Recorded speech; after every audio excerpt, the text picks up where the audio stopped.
اللهم ارنا الحق حقا وارزقنا اتباعه وارنا الباطل باطلا وارزقنا اجتنابه۔ میں نے جو آیت کریمہ آپ کے سامنے تلاوت کی سورہ آل عمران سورت نمبر 3 آیت نمبر 61 اللہ سبحانہ و تعالیٰ نے ارشاد فرمایا فمن حاجک فیہ من بعد ما جاءک من العلم، اے پیارے آپ کے پاس علم آنے کے بعد بھی اگر کوئی کٹ حجتی کرتا ہے تو پھر آپ ان کو چیلنج کر دیں۔ ومن حاجک فیہ من بعد ما جاءک من العلم فقل تعالوا ندعو ابناءنا وابناءکم، آپ یہ فرمائیے کہ آؤ تم بھی اپنے بیٹوں کو لے آؤ، ہم بھی اپنے بیٹوں کو لے آتے ہیں، تم بھی اپنی عورتوں کو لے آؤ، ہم بھی اپنی عورتوں کو لے آتے ہیں، تم بھی آ جاؤ اور ہم بھی آ جاتے ہیں، تم بھی آ جاؤ ہم بھی آ جاتے ہیں، انفسنا وانفسکم۔ اس کے بعد پھر ہم ابتحال کریں گے، ابتحال خوب ہر طرح سے اللہ کے سامنے گڑ گڑا کر عاجزی کے ساتھ دعا کرنا، اور ہم یہ کہیں گے اللہ جھوٹوں کے اوپر تیری لعنت ہو، فنجعل لعنت اللہ علی الکاذبین، جھوٹوں پر تیری لعنت ہو۔ یہ بات شیعہ سنی کی نہیں ہے، بہت خوشی کی بات ہے کہ ایسا موقع ہو کہ جہاں پر شیعہ سنی دونوں ایک ساتھ بیٹھیں اور ذکر اہل بیت کریں، اور امام حسین اور اہل البیت علیہ السلام پوری امت کو جمع کرنے والے ہیں، تمام انسانیت کو جمع کرنے والے ہیں۔ تو اس لیے میں قرآن و حدیث کی بات کروں گا، چاہے کسی کو پسند آئے یا نہ آئے، خواہ شیعہ کی بات ہو یا سنی کی بات ہو، لیکن اللہ کا کلام ہے اور پیارے کا فرمان ہے۔ فرمایا کہ نجعل لعنت اللہ علی الکاذبین، جھوٹوں پر اللہ کی لعنت ہو۔ تو جو اہل بیت کے سامنے آتا ہے، مد مقابل آتا ہے، قرآن سے معلوم ہوا وہ کاذبین ہے، وہ جھوٹا ہے۔ اور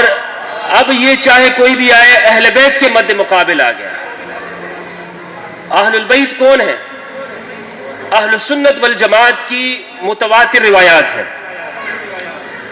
اس کو میں تھوڑے سے بعد آپ کے سامنے پیش کرتا ہوں۔ پہلے یہ جو آیت میں نے آپ کے سامنے پیش کی ہے سورہ آل عمران کی آیت نمبر 61، صحیح مسلم کی روایت ہے 6220 عامر بن سعد بن ابی وقاص، سعد بن ابی وقاص کے بیٹے ہیں عامر، اور اہل سنت والجماعت کے ہاں سعد بن ابی وقاص عشرہ مبشرہ میں سے ہیں، 10 مبشرہ میں سے ان کی روایت ہے یہ۔ اور ان کے جو بیٹے عامر، ایک بیٹے کا نام ہے عامر اور ایک بیٹا تھا عمر بن سعد بن ابی وقاص، یہ وہ لعین تھا عمر بن سعد، لوگ اس کو عمر پڑھتے ہیں، عمر نہیں ہے۔ یہ فرق یہ ہے کہ جب عین میم را کے آگے واو لکھا ہو تو اس کو عمر پڑھتے ہیں، جب واو نہیں لکھا ہو تو عمر پڑھا جاتا ہے۔ تو اس کا نام سعد بن ابی وقاص کے بیٹے کا نام عمر تھا، اور یہ وہ شخص ہے کہ جس نے امام علی مقام امام حسین علیہ السلام کو یزید کے حکم پر رے کی ریاست کی لالچ کے اندر شہید کیا۔ ان کا بھائی ہے عامر، صحیح مسلم کی روایت ہے، کہتے ہیں کہ میں نے اپنے والد سے روایت کیا، والد نے مجھے بیان کیا کہ مجھے معاویہ بن ابی سفیان نے یہ حکم دیا، امر معاویہ بن ابی سفیان سعدا، یہ حکم دیا، اور پوچھا ما منعک ان تسب ابا تراب، کیا ہے کہ آپ ابو تراب کو گالیاں نہیں دیتے، کیا وجہ ہے کہ آپ ابو تراب کو برا بلا نہیں کہتے، کیا وجہ ہے کہ تم ابو تراب کو سب و شتم نہیں کرتے؟ سعد بن ابی وقاص نے کہا کہ 3 خصوصیات ہیں علی کی، ان 3 خصوصیات کی وجہ سے میں علی کے اوپر زبان نہیں کھولتا ہوں۔ محدثین نے لکھا ہے کہ سعد بن ابی وقاص یہ ان لوگوں میں سے نہیں ہے کہ جو شیعان علی میں سے ہو، صحابہ کی کیٹیگریز ہو گئی تھی، کچھ علی کے ساتھ اور کچھ جدا ہو گئے تھے، تو یہ ان شیعان علی میں سے نہیں ہے، لیکن جرت دکھائی انہوں نے معاویہ بن ابی سفیان کے سامنے اور کہا کہ میں علی پر اپنی زبان کو نہیں کھولوں گا، اس لیے کہ میں نے رسول خدا کو یہ فرماتے سنا ہے۔ رسول خدا نے فرمایا علی سے، ایک خصوصیت یہ بیان کی کہ غزوہ تبوک کے موقع پر جب امام علی علیہ السلام وہ رسول اللہ کے پاس حاضر ہوئے اور غزوہ تبوک پر رسول اللہ نے علی کو مدینہ میں اپنے اہل و عیال ان کے پاس چھوڑ دیا، مدینہ کے اوپر اپنا جانشین بنا کر چھوڑ دیا، اور علی کو ساتھ لے کر نہیں گئے تو مدینہ کے منافقوں نے پروپیگنڈا شروع کر دیا کہ دیکھو علی سے تو رسول ناراض ہو گئے ہیں۔ مدینہ کے اندر جو منافق تھے، عرب کے جو منافقین تھے، اور منافقین رسول کے زمانے میں بھی علی کے خلاف پروپیگنڈا کرتے تھے۔ سنن ترمذی کی صحیح روایت ہے،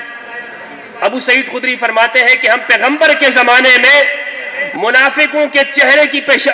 کی پہچان کرتے تھے علی کے ذکر سے۔